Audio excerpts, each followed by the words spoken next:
G'day friends and welcome to this week's episode of Coming Up Next, the podcast. Support the show by heading to comingupnext.com.au. You can find links to iTunes, Stitcher or Podbean where you can subscribe to the show. That means it's going to hit your pocket each and every week. It's also available on Spotify and on YouTube, so whichever platform you'd like to be listening to Coming Up Next on, it's there for you.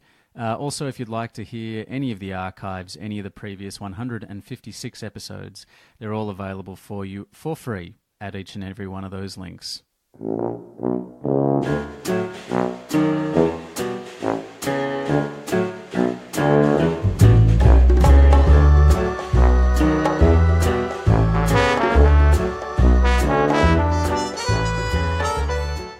Welcome, good listener, to episode 157 of Coming Up Next, the podcast. The 3-year celebrations roll on this week with Ivana Chubbuck.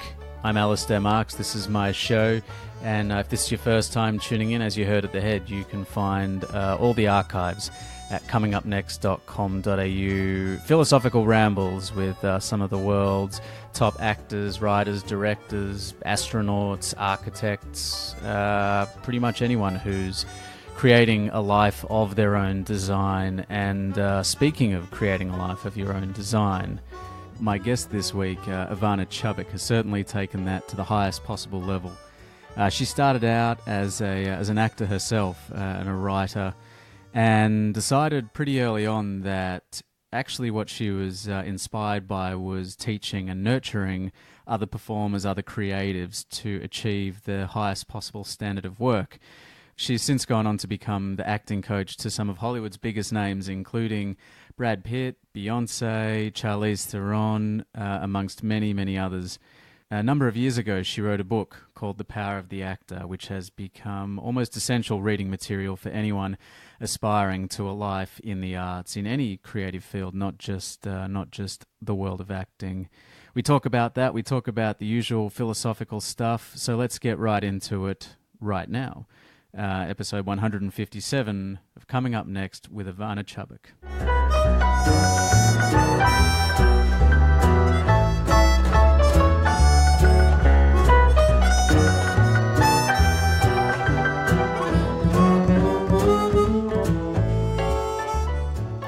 How long have you been living in Los Angeles for?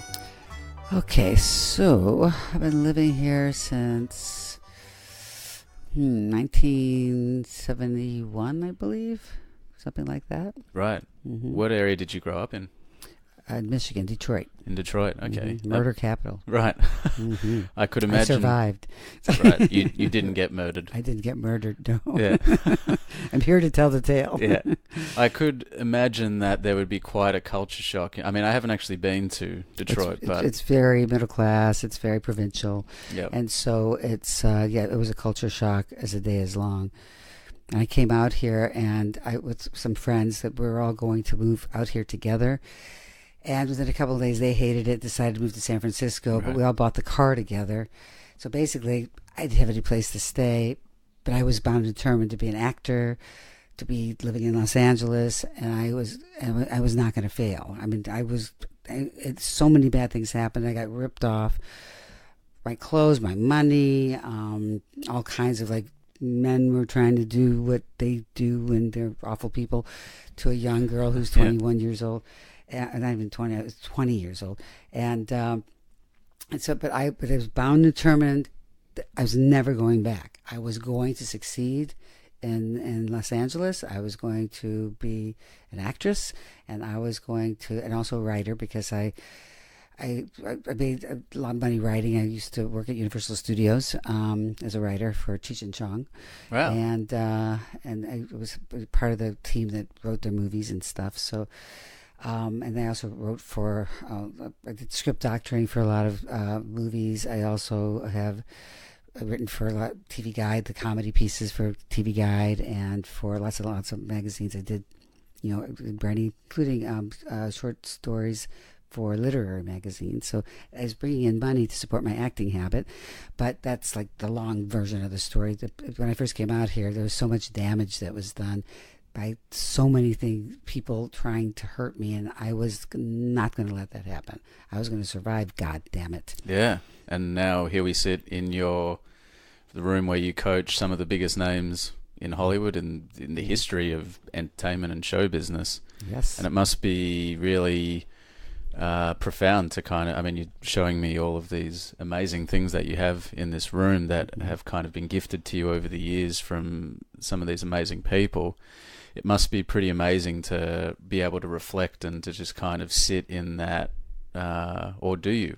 Well, I feel that because I'm a victim of abuse, I grew up with a mother who was mentally ill and a hoarder. You know that show Hoarders? Mm. Well, that's my life. I grew up with like rats and cockroaches and stuff, like waking up with roaches all over me and that kind of stuff. And also she was very physically and emotionally and verbally abusive, but was unaware because she would turn and all of a sudden violence would happen, and you wouldn't know when that was how a child's going to figure out how that's going to be triggered. Even I still to this day don't know what triggered her.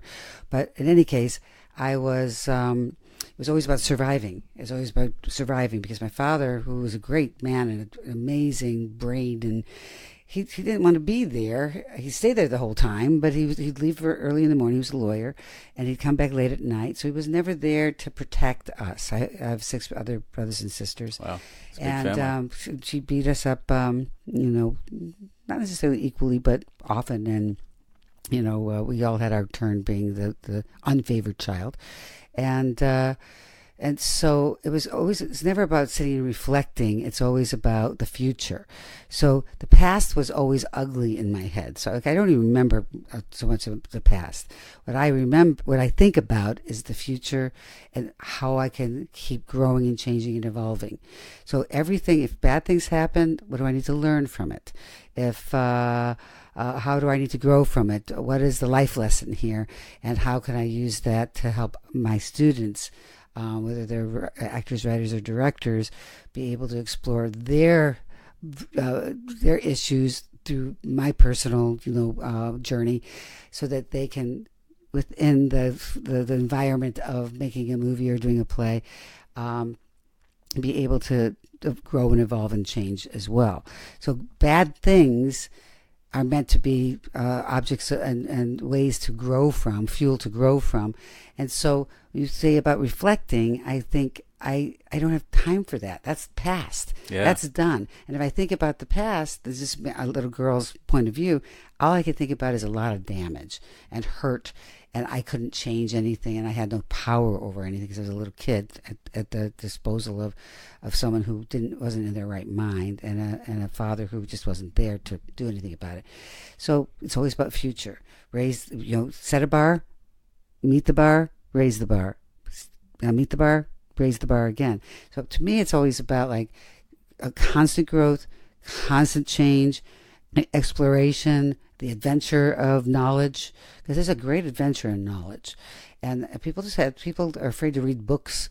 It's like, I've had people say, like, I've never read a book in my life. And I said, I don't know why that's like something that you're proud of. Pride, yeah. But it's like, that's weird. But the point is, I mean, you wouldn't be doing what you're doing because the podcasts are for those people who don't like to read. The people who like not necessarily have the time to read because in their car they can listen. And it's less invasive in your. It's a more passive way of consuming information. But it's also not. It's not even passive. It's like it's just something in a day to day when you have the very little time. You can actually listen. You can't read in a car and drive, but you could listen. So it's a more available way to learn from, and whatever podcast you choose to listen to. But to me, I in terms of time to reflect, is a waste of time. Sure. Okay, the only time that I really spend time reflecting, it's about taking, how did that bad thing, that traumatic thing, the dramatic thing, the thing, how was I responsible, how I was not responsible, how I can take my culpability in it, but also know that I wasn't only at fault. That is a whole nother sticky wicket about things, is that people taking too much responsibility and then beating themselves up and being self-destructive. Yeah. I've definitely done that before. We all have. Yeah. And so I think about my culpability, but also how other people have affected that and their own neuroses and issues and childhood things that they've gone through. I've become the symbol to hurt, not because I did anything, but because I represent something. So there's all that afoot. So that's reflection. That takes time to think about how is that the case. And then, again, how do I use this information to grow with? So you don't repeat the same patterns or the same habits. Or you do, but you're doing it deliberately if you do. Well, it's not about repeating; it's about learning from it. Right. Because I don't really think about repetition. I think about. Well, I don't mean that you're necessarily repeating it, but if you're constantly finding yourself, and I guess I'm talking on a psychological level, not an artistic level. No, but I'm talking both. I'm talking about putting the two pieces together. I suppose that's the kind of. Because I'm talking about like not being a better, more healthy individual, because the arts, the more fucked up you are, the more you're more actually juice you got. Well, the more juice you got, the more riches you have, the more density of spirit you have to bring to the party, the more insecure and the fears that you understand and the dramas that you've lived through, how to use that to actually fuel your journey to overcome and win as the character, and therefore as yourself, because you personalize, and therefore as for the audience to grow with and understand that if that character can use the worst of circumstances and the worst of issues to actually explore overcoming and winning with, then maybe so could they. So it gives them hope. Yeah. So to me, it's like I'm bonding the two pieces together of how I even created this technique, the Chubbuck technique in the first place, which was about survival. It's like I could take the same information and self-destruct with, or I could take the same information and use that as actual fuel. It's a very powerful fuel to be able to take, bad things, or people would consider bad things, and see them as gold. And that's what an artist does. An artist, that's their colors. There's an infinite amount of colors, and really understanding the science of behavior. And I think that, like you say, I think it's about having those layers of self-awareness so that you know what the tools that you have at your disposal are, so that you know yourself as a human being better than anyone else, so that when you come to having a script or a piece of art or a film... It's always, every time I work on anything, I do workshops all over the world. Each person, even though they're maybe doing the same material I've done a bunch of times before, I'm learning. I always have revelations. So revelations about myself, revelations of this is why I did what I did, or this is why this person that I love very much went out to hurt me. They weren't trying to hurt me. They were acting out, and whatever. The thing is, it's like the idea is, it's a constant growth process. So that when I've had people ask me, say, would I be not as good an actor if I go to therapy? And I said, no, therapy is great because it helps you define what it is that is your issues, where they came from. So the more you understand that, the more detail you can bring to your roles, or to your writing, or to your directing. I just was talking to a very important director. I'm not going to say who it is because I like to keep that therapeutic relationship, but to say he's very famous, and what he was talking about was what we were talking about together, which was why he needs to direct the script that he also wrote. Why? What is it that you need to solve by writing and directing this particular script? And so we just through this thing that I do call the emotional diary, which is a tool that gets right to your subconscious. It's like a stream of consciousness, right? Kinda. So that's a longer conversation, and one you need visuals for. So, but it's in the book. It's described in my book. In the Power of the Actor. In the Power of the Actor. So there's actually how to do it and what it means. But it's literally something that takes 3 to 5 minutes to do and gets directly into information in your subconscious that your conscious mind would never have allowed you to have. And that's where your riches are, because that's the truth of how you really feel, because your conscious mind is there to protect you from hurting all the time and being in severe pain. So it changes the truth of it and negates it. It forgets it. It changes how you feelings about it, thinking that you're over something when you're really not, or when you think you're not over something and you really are. I mean, like the truths of what really goes on. And so I made him do that exercise, and he was like the enlightenment of like, wow. As I knew it was he knew it was his soul project. This is his special project. But he didn't realize why it was, and that's gonna. And then we talked about how that's gonna find its way in his directing the performances of the actors.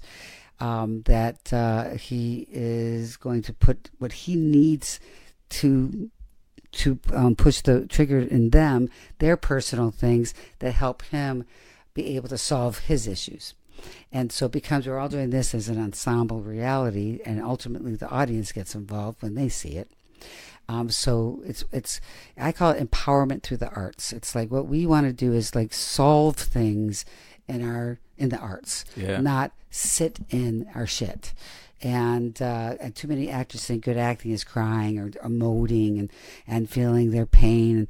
And I always say, like, in the same way that when you're around somebody that is always in truth are feeling their pain, and they're talking about how they're a victim and how this bad thing is happening to them, and they're always truthfully and honestly in pain all the time.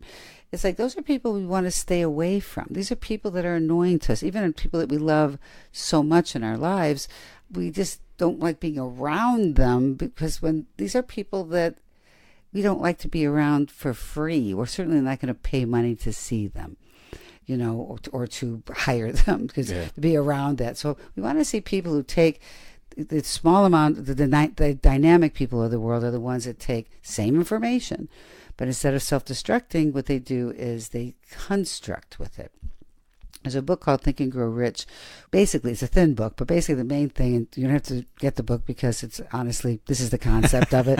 And this is what I espouse, is like, he said, basically 95% of the population of the world take bad things that happen to them. Naysayers, the people that say you can't do it, you're not pretty enough, smart enough, you don't have social hierarchy enough, educated enough, whatever the thing is, and they take that as their reasons to be defeated, and then don't go after anything. They just they not only sit in their shit, they just make safe choices because they don't want to deal with the idea of the possibility that all these people are right. 5% of the world's population are people who take that same information when they get the naysayers and the traumas and the insecurities and the fears and the things that generally happen to everybody, that they take that information. They say, not only am I going to win in spite of you, but because of you. Because of you. So I'm going to use that. It's like, oh yeah, well, screw you. See, watch me fly, watch me soar. Yeah. And so what happens is that's 5%. Those are the leaders of the world. Anybody who accomplishes great things always are those people. See, everybody always has impasses. Everybody has hurdles. There's no such thing as a life without them. Whether it's your social life or a career life, there's always going to be hurdles, and there's always going to be obstacles, and sometimes they're really, really huge and dramatic, and sometimes they're little and petty, but there are lots of them on different levels. But it's how you deal with that information that makes a difference between dynamic people and people that are just your day-to-day. I call them the norms.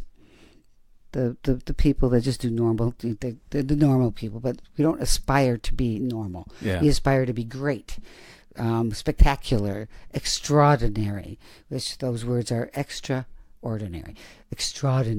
And so the thing is that it's like, that's what I always say to my actors, my writers, directors. I say, it's like, what you just did was good, but I don't think good's good enough.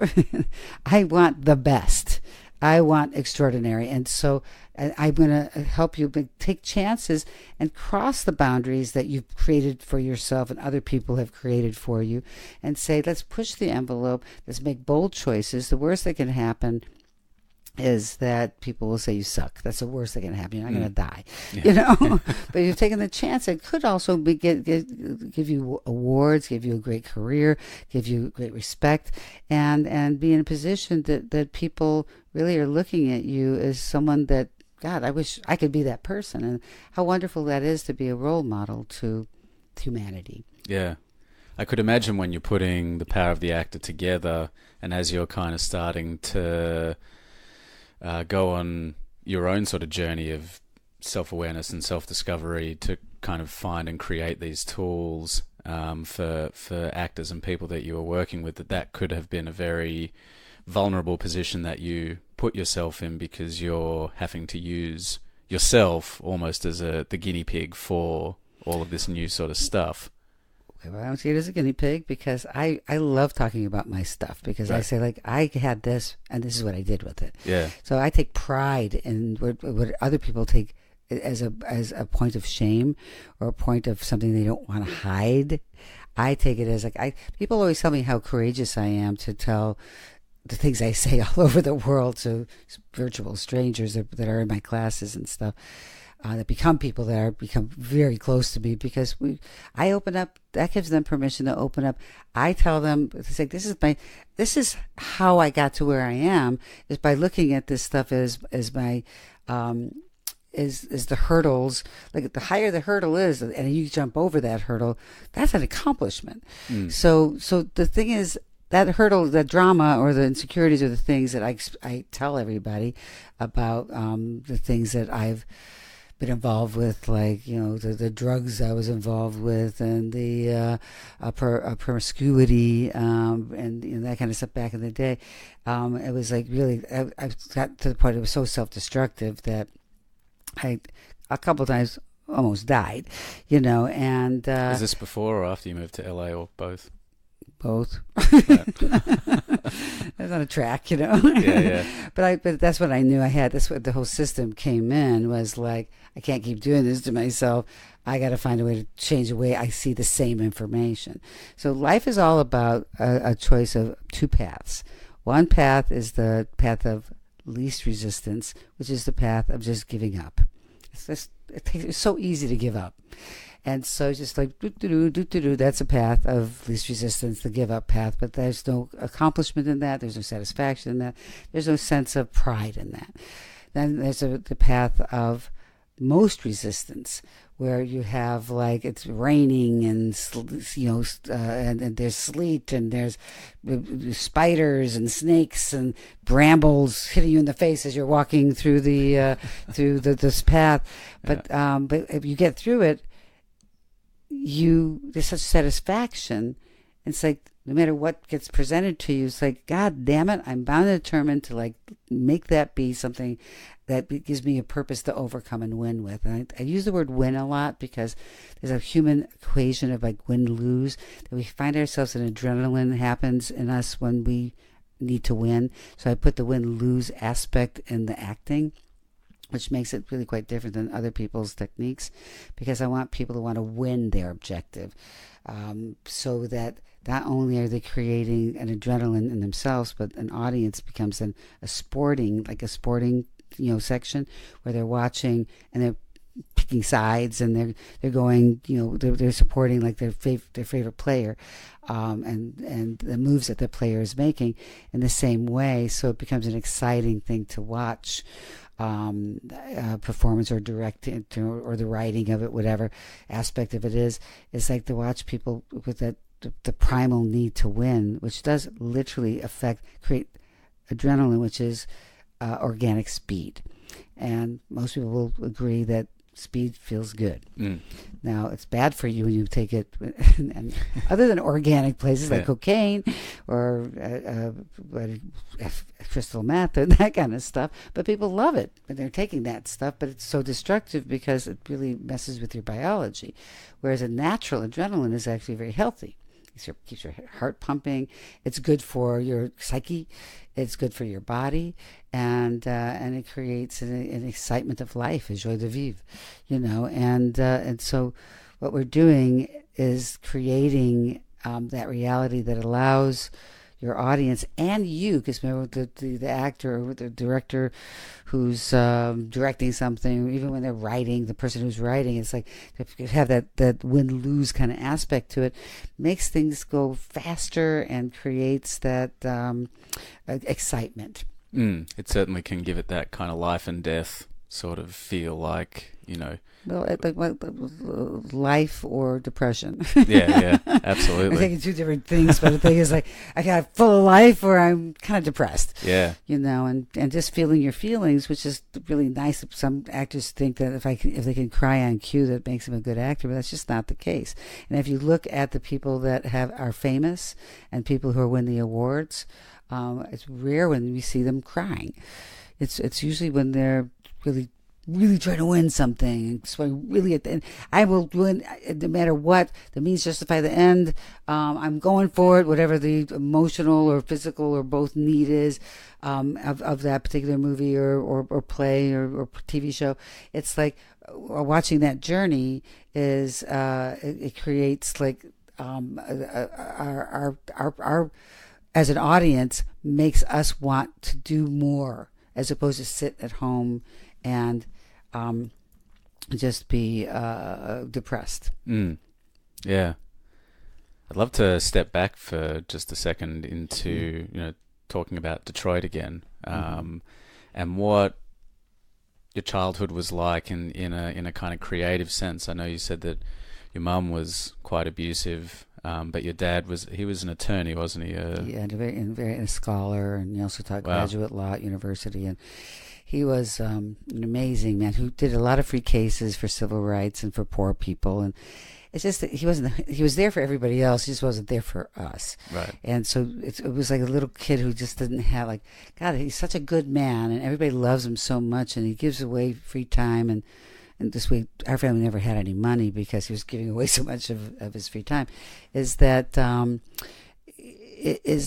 you feel like, God, if we're not important enough to take care of, and you are capable of taking care of people in a very profound way, then maybe we're not worth it. So it becomes, I have a retarded brother who was, at my father's funeral, my mother beat him up, so and he's now going through a lot of severe mental issues off of the severity of her abuse. And I feel there's a lot of guilt I have about the fact that because I was in my own protection mode, that I wasn't there to take care of him and protect him from such a horrible abuse. And also because we were the only Jews in an all Catholic neighborhood, I didn't have any friends. And I didn't think I was worth being friends with because of my home environment. So I never kind of tried to create, like, you could like me anyway, because if you started off not liking me because of my religion, then maybe... And then because I didn't have the confidence from home, I just let that be, and I was all alone. So what I would do was write stories. I couldn't talk to people. I literally had to do a countdown to actually say hello. I'd go 10, 9, 8, 7. I'd actually do a countdown to be able to say hello to anybody, because I was so terrified that they would just think, "Oh, you're so stupid." Because I grew up with my mother saying, "You're ugly and stupid, ugly and stupid, you're ugly and stupid." So anyway. And a bunch of other stuff. But so even say hello is to me the possibility of being, reviled and put down. And so what I'd write is funny stories. And I'd hand them out to people. And people say, "Oh, you're really funny," And so that's what I would do is I couldn't talk, but I could write.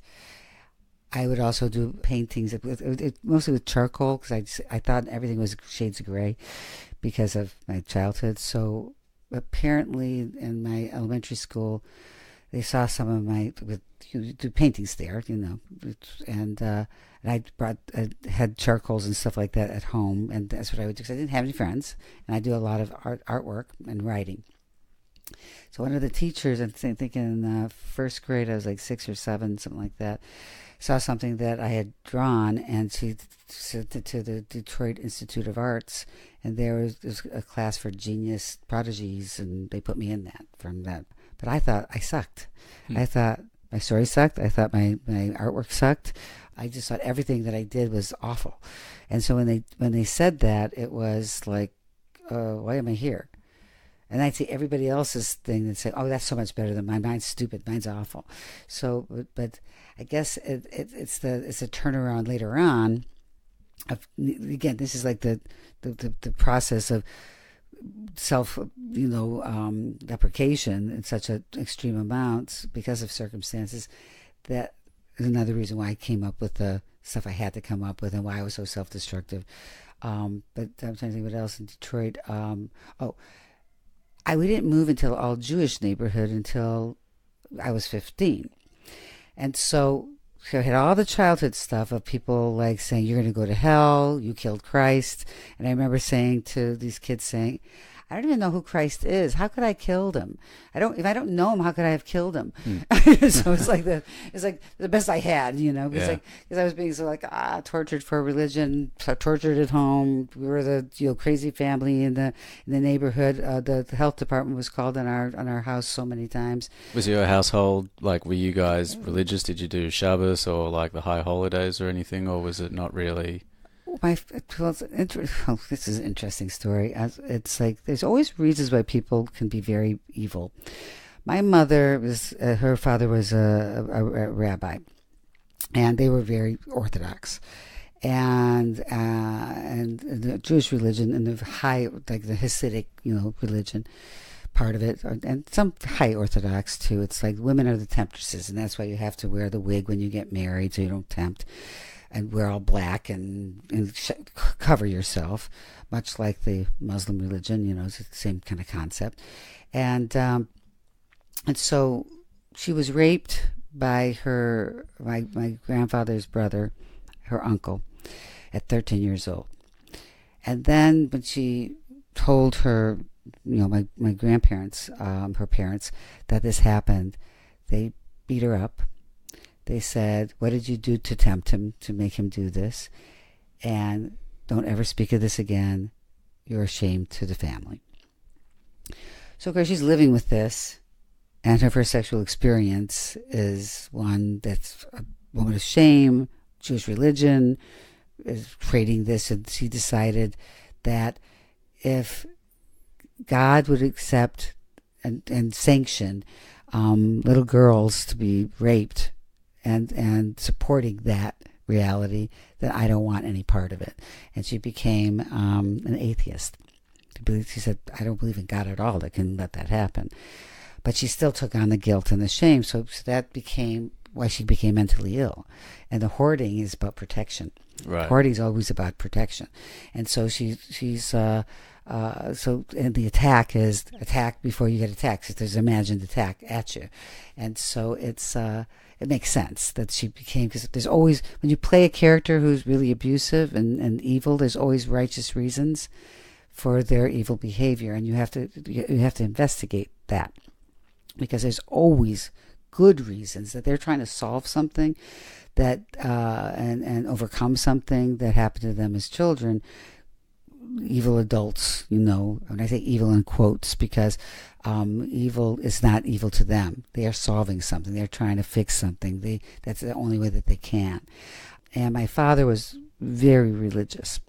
So it was a very interesting thing, because during the holidays, the high holidays, he'd go to a synagogue, but was never asked us to do anything.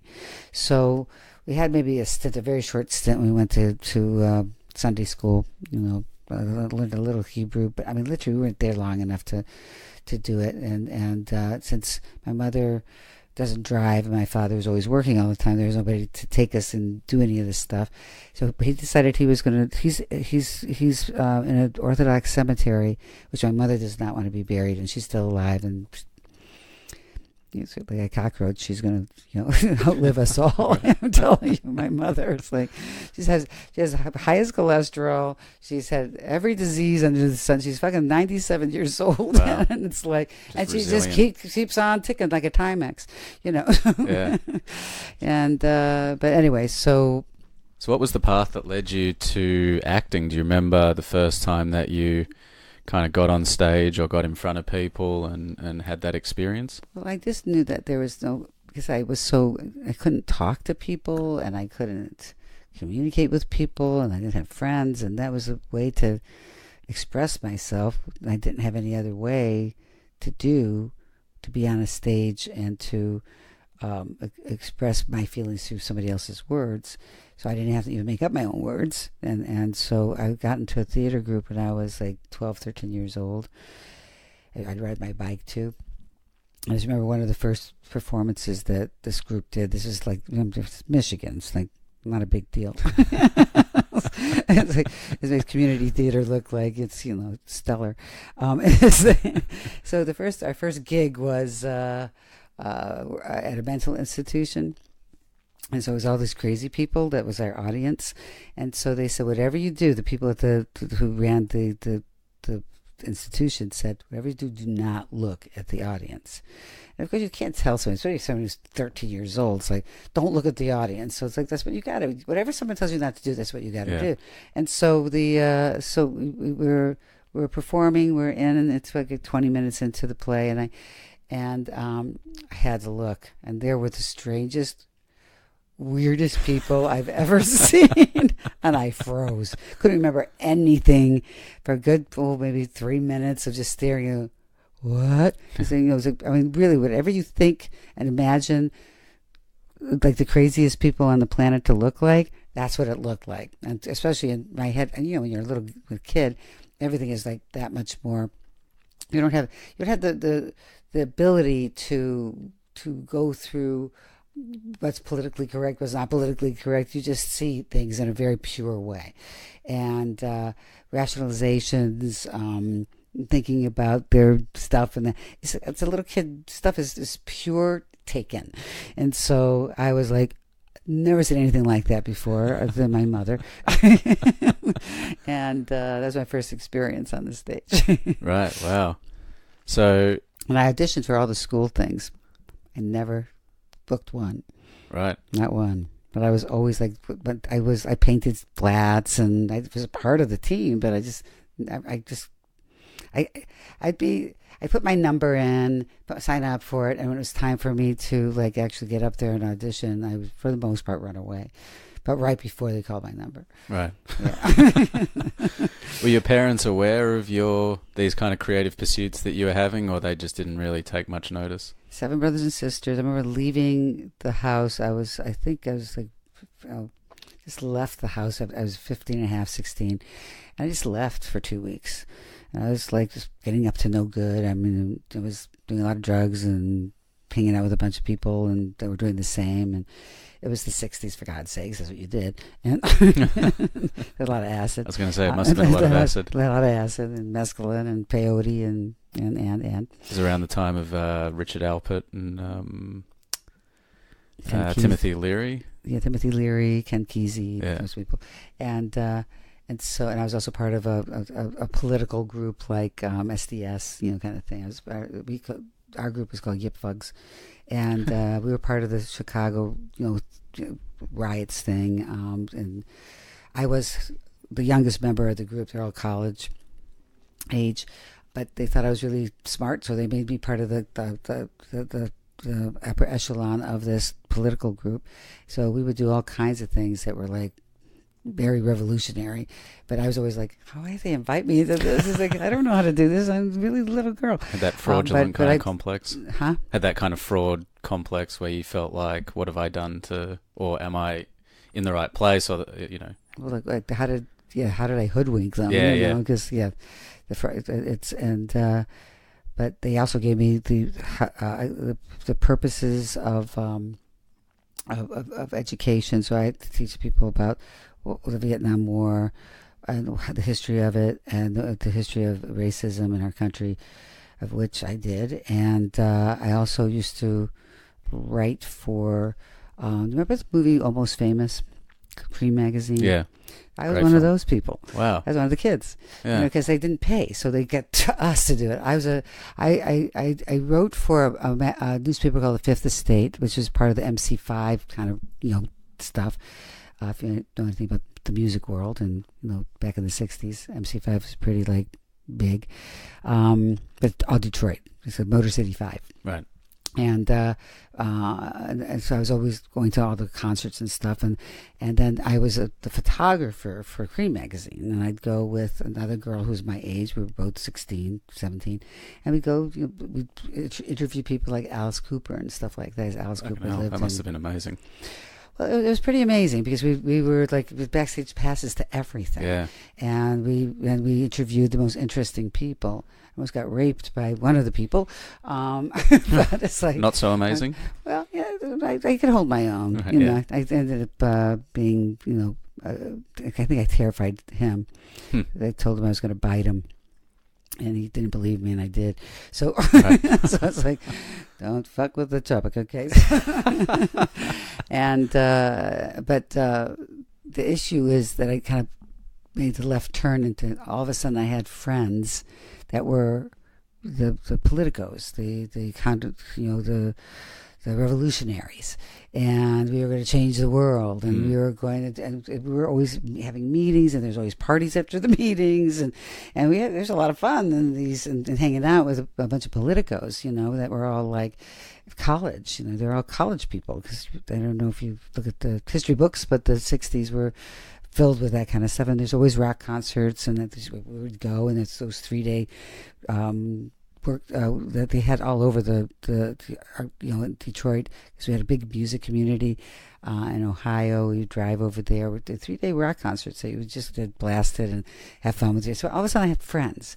All of a sudden I had a way to like communicate, because it was going to be about politics and changing the world and making it a better place to live in, and so it just kind of goes hand in hand. And ultimately I use what I do for a living now to empower the world, the humanity, through the arts. So they don't know I'm not hitting them over the head. I'm not proselytizing.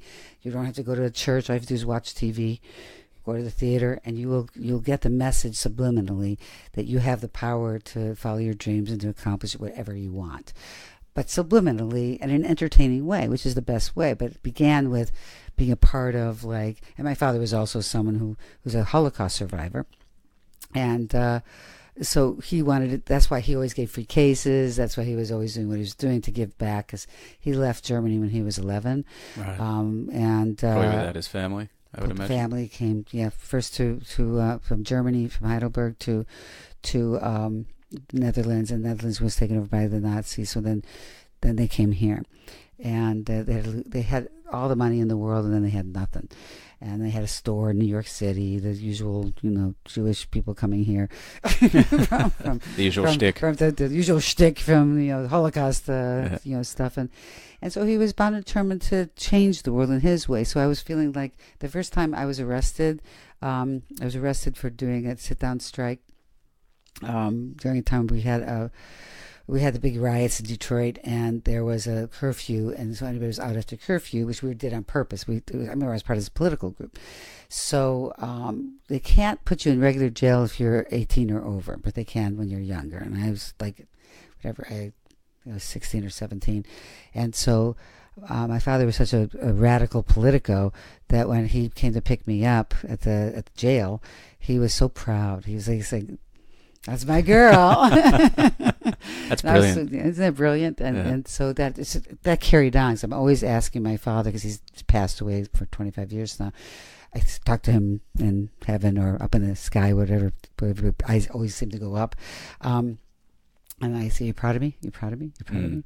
And because he was a good man. He just wasn't there to protect us. That's the part I struggle with. But that became the beginning of my exploring. I actually had the whole school strike, because they wouldn't let girls wear pants. They would only let them wear skirts or dresses, and they had to be at a certain length. And I had the whole school strike. And I remember I was the shyest person ever. I could not talk to people. I had to write stories. Remember that part of the story? And at one point, I just because of all the stuff that was happening, I said, "You know what? You may hate me, you may love me, but I'm not going to be not seen anymore, because I don't want to be that invisible person that I was being for my whole life."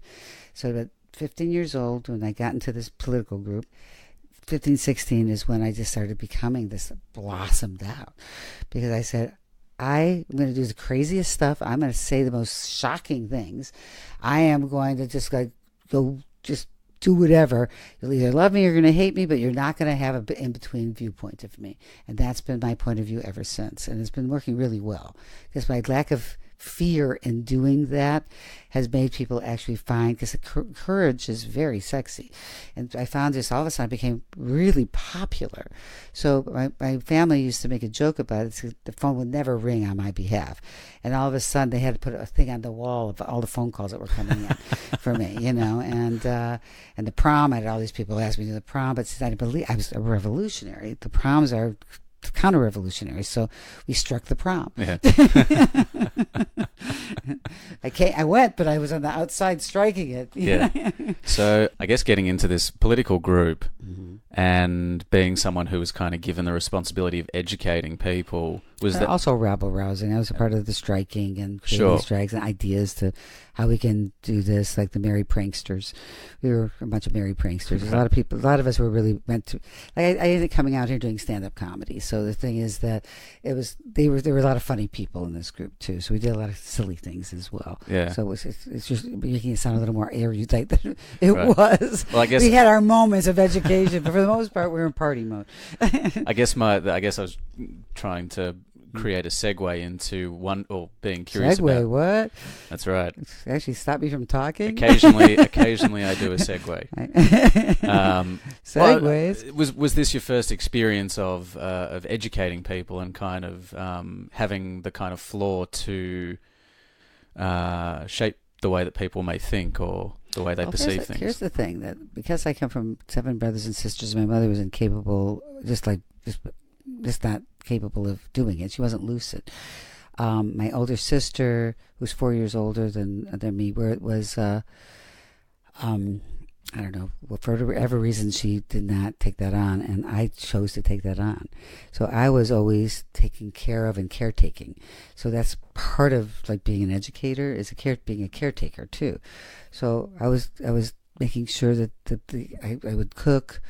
I would take care of. I'd make sure, because like the babies were never, diapered, and they were pooping and peeing on everything, and so there was a lot of like, I had to step up because my older sister didn't, and there were a lot of kids to take care of, and so I think that began there because I'm into care. It's inherently and fundamentally a caretaker.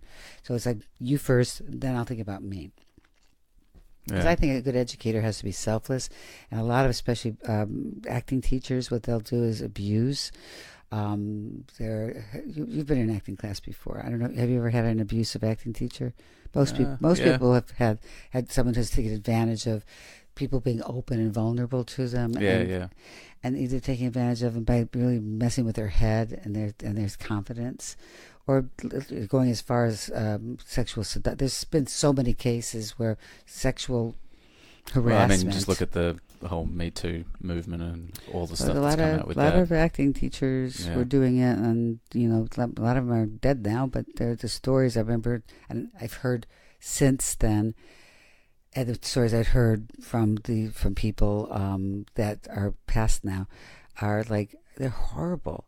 And I couldn't even imagine. It's like, how someone could think that way. Because I just, again, my mother being so abusive, when it came to other people, because of my retarded brother, what she would do, the only thing she did outside of, she didn't ever work, she didn't know how to drive a car or even write a check. But what she would do is create events for retarded adults. First retarded children for my brother, and then when he became an adult, and she calls it her corporation, Love Incorporated. Right. And she gets on the phone and gives advice to retarded people. Don't ask. Okay, that's a comedy show in itself. Yeah, right. I could imagine. It's like someone who needs to like understand the world herself. But it's like she's a giving person. And so there was always that kind of sense of my father was taking care of people, selflessly. My mother, when she had her moments, it was always, if she had a lucid moment, that's where it would go, to helping people. Like maybe that's what kept my parents together. I don't know. And And so it's part of my growing up. So I couldn't even think in that way. It's like your growth is my growth, but you have to, it's like I had someone interviewed me yesterday for French TV, and it was like they said, when someone wins an Oscar, and says your name, or how do you feel?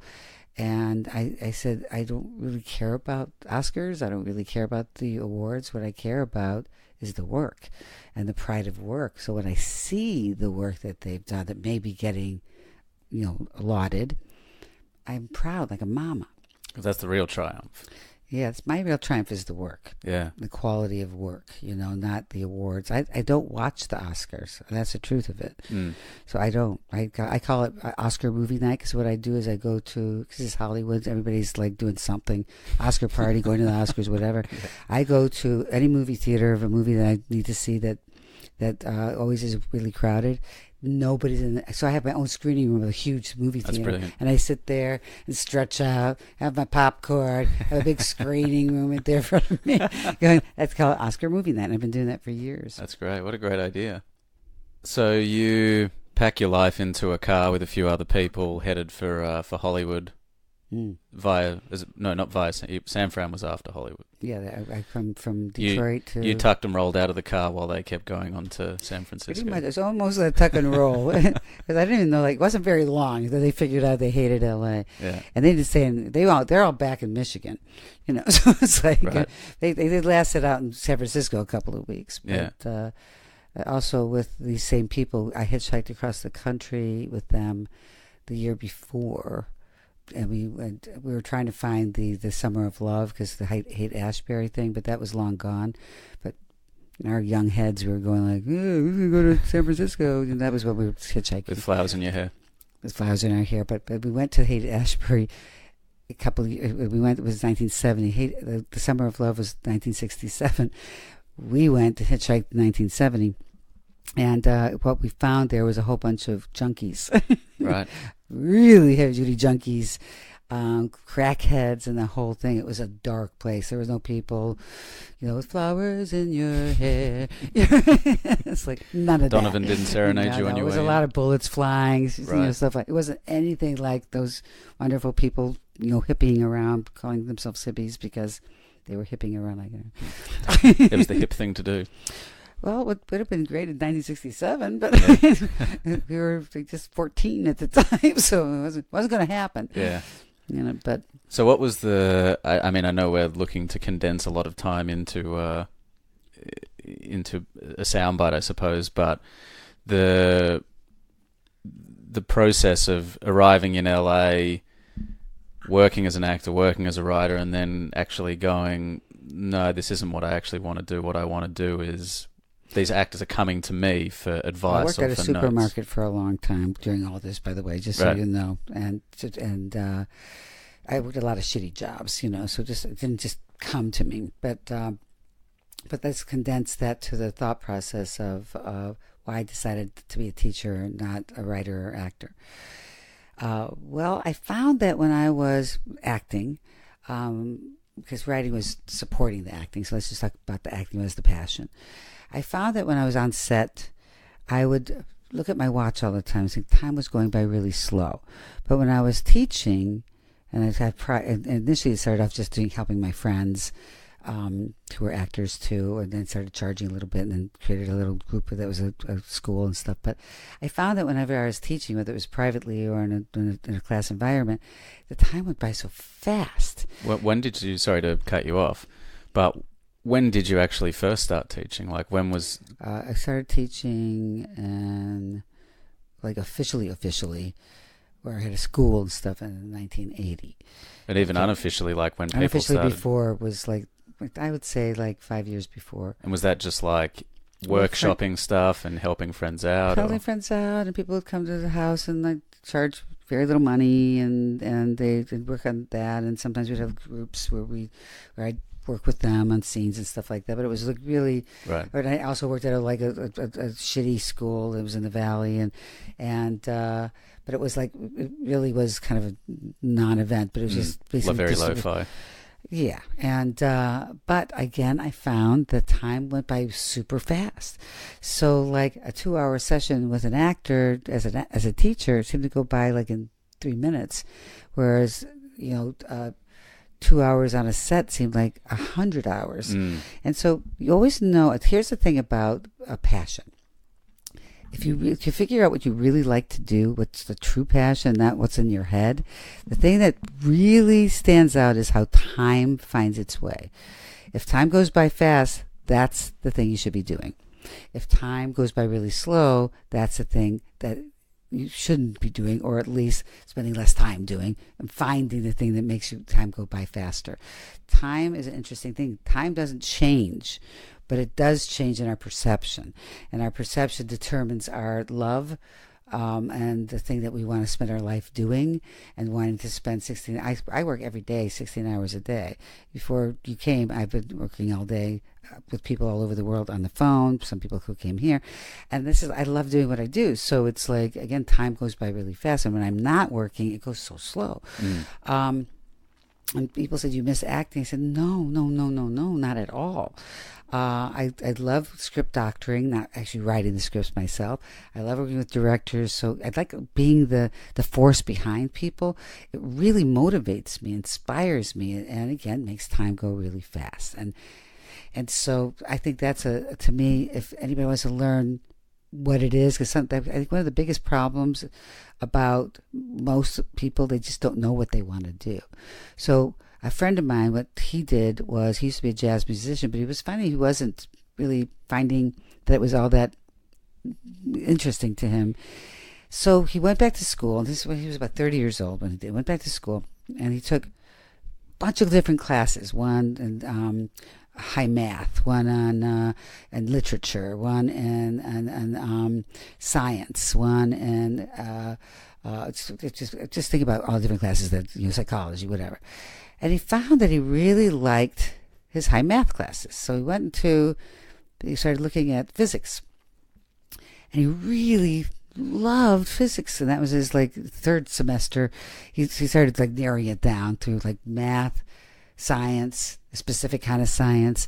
And now he decided, after that, just going back to school and just taking all kinds of things to determine what was the thing that he wasn't really inspiring him. And he was doing very well. He was playing with Dizzy Gillespie. He was doing well as a jazz musician. Yeah. He went to Berklee School of Music, which is really hard to do. So he was super talented, but he wasn't loving it. So now he's a very important, world-renowned nuclear physicist. Wow. One of my dearest friends. He was my first guy I ever dated in high school. He's my only friend that I've maintained a friendship with, and he's really funny. And he keeps his music in his head by doing bar mitzvahs on the weekend. Weddings and bar mitzvahs. You can play the crap out of Havana Gilla. And he would make that joke too. Yeah. And he probably can. Yeah. But he's an important friend to mine because we're both people of the same nature. It's like on the table you go, well, you're a jazz musician and you're doing really well. Why would you just stay with that? Because that on the paper looks like that's a glamorous job. I was doing well. I was booking jobs. I did a lot of television, and I was on Laverne and Shirley and Three's Company and things like that. I just wasn't vibing on it, and I was vibing on teaching it. And so he found his way, and again, I'm going to, for me, it was about time and the watch factor. How many times I wanted to look at my watch and how many times I didn't want to look at my watch was the difference. Did you have a foundation of technique that you'd studied, or psychology that you'd studied, or were you more instinctive? I studied behavioral science and anthropology, cultural anthropology in school. So I find if you really want to duplicate human behavior, you have to go to the resource, the science of behavior, and the history of culture, and because you find there's certain things that define human beings, no matter what culture they come from or what era or period of time they come from. So I found some constants.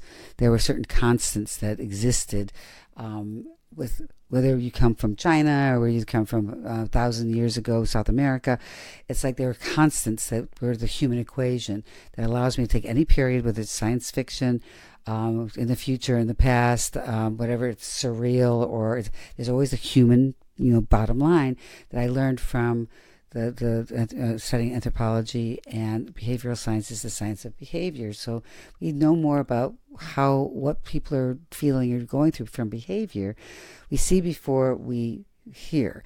And so when we're watching actors perform, if they just are making it all about the words, we only get a third of what's going on. We have to find the behavior, but we have to find it authentically, organically. And that was where the behavioral science classes really were helpful to me. So that's the basis of what I do. So I did take a bunch of acting classes, but I did the animal thing, the trust exercises, the people can't see your air quotes, bubbles, the repetition, and I did all that stuff, and I just found that I'm going like, what does this have to do with this real human character on the page? That I love the exploring why people do the things that they do. It's so fascinating, and there's a stand-up comic who once said to me, "I love working with you because I work with a lot of like comedy people. Like Gary Shanley was a guy that I worked with." Oh wow, what was he like to work with? Well, he was wonderful. He's also my friend too. So we both were doing stand-up at the same time, and I stopped doing stand-up because I wasn't that funny. I was missing a very key ingredient, being funny. So he, however, was. But I worked with him on the Larry Sanders Show almost every episode and that kind of stuff. But like, it was like one of our compatriots once said, I like working with you because you work scientifically. It's, because it makes sense. It's the human equation. He said, I don't want to be a llama with a yeast infection. He said, so you won't be a llama with a yeast infection with me. I guarantee it. But it's like you're not an animal. You're not. It's like, I don't understand any of that stuff, So it's very esoteric, I guess. Well, it's you can't go from mind things, or you can't go from things that you just wouldn't understand organically, because we are a more intelligent animal. We're an animal, but we're a different kind of animal, and there's certain things that we have as human beings that animals don't possess. So it's like we have to operate from, if we want to find all the colors and the densities and the layers of whether from a point of view of writing, directing, or acting, you have to understand the science of being a human being. Absolutely. I'm just on the notion of time worried about, or not worried, but concerned. We're just over an hour now. Are you happy to... Let's wrap it up. Want me to wrap it up? Let's wrap it up like a beautiful bow. A verbal blow because here's the problem, that nobody can see us. No one can see us. Nobody can see us. We could do anything. We could be naked right now. Well, that's what I was going to say earlier. We're not, but okay, just so anybody knows, in case you're fantasizing. That'd be a weird fantasy. It would be a weird fantasy? Well, for someone listening. Well, maybe not. Somebody listening, no, but I how the thing goes that people say, if you want to not be afraid, you have to imagine your audience naked. Yep. I think that would be more terrifying to watch an audience being naked. It's like, ooh, that's people the are thing that's happening naked down there. It's like, hey, have a doctor look at that. Well, when we used to record with my brother in the early days, there used to be a running gag that he refused, as the producer of the show, to wear pants. So these people would be coming into his bedroom to record this podcast with me, and he'd just be sitting there by his computer in his underwear. Did you ever tell people that he was there without his pants, or you just let that be your personal secret? He actually was wearing pants. Cat's out of the bag now. He said to everybody. But he would say on air, we would say that he wasn't wearing pants. So I'd have a lot of people coming up to me, and this is 3 years ago now, so I guess I don't mind letting it out, but I'd have a lot of people coming up to me saying, does he really not wear pants while he's producing the show? That's the mystery of it all. So we could be here naked. Yeah. We might be. Maybe we are. It'll make it very uncomfortable getting off this leather seat. No, that would be sticking to it. It's like, I do want to leave, but the problem is that this chair wants to keep me here. Yeah. I'm just going to have to take this cushion with me. So that costs. On so many levels. Yeah, I bet. So this cushion has had a lot of very successful butts sit on it. Oh, yeah. Some very famous butts have been sat in that chair. Yeah. Mm-hmm. So I guess to kind of start to wrap things up, when you start getting known as the person who's created this technique, and you're starting to have, these incredibly prolific and hardworking artists and actors seeking you out, how does it evolve into being what it's become today, where, you've got a worldwide kind of audience? I suppose the book's been translated into 14 different languages. I think more than that. It's coming out in Portuguese and just came out in China and wow. Chinese. And it's supposed to also come out in Polish too. Wow. So lots of good. But here's the thing about it. You say, how does it find its way? And one of the kind of concepts of your show is creating your own vision and how it finds its way to actually be successful. Is that I don't think in terms of success. I think in terms of I just want to be the best at what I do, and then things happen. And to me it's like, oh my, I'm here at this place where I have a big house, I have really cool cars, and I don't have to balance my checkbook anymore. But it came accidentally. It occurred to me when someone mentioned something. I was like, oh yeah, I do have that kind of success. But I don't think in terms of, I think the best way to be successful is to love what you do in measurable amounts and just pursue it fearlessly pursue it, and it will be gravy. The perk is success. And the thing is, it's almost inevitable that will happen. If you're looking to be successful and make money, you inevitably probably won't. So it has to come from the love of what you do, work ethic, really putting yourself out there, taking risks, and making bold choices, and the risk taking that you do. And things just come and they happen. Well, thank you so much, Ivana. I'm a little bit stunned that this is your first podcast, and I think that someone with the career... you broke the mold, so I never could do another one now. That's true. So you just did such a good job. Well, thank you. No, thank you. I'm honoured to be your first to be your first podcast. Pop my cherry. Pop the podcast cherry. Pop the podcast cherry. It's hard to say it. Say it 3 times. Pop the podcast cherry. Pop the podcast. No, couldn't do it. I end all of my conversations with the same question. Question is, what makes you silly? I think you've been watching me be silly through this whole thing. What makes me silly? I think I like to have fun. I think people take life too seriously, and if there's a way, the darkest of circumstances, to find silliness in it, then do it. I actually talked about this in class on Thursday. I said, you got to find, I call it a dork quotient. Find your silly factor. Find the dork inside of you and bring that out. No matter how dark it is, we want to have fun. Bottom line, don't do it if you're not having fun. Don't do it if you're not going to have the audience having some kind of fun in your journey. And silly helps us. It's like if you can't see the dark if you don't have the light. Yeah. Well, thank you so much for spending an hour being silly with me.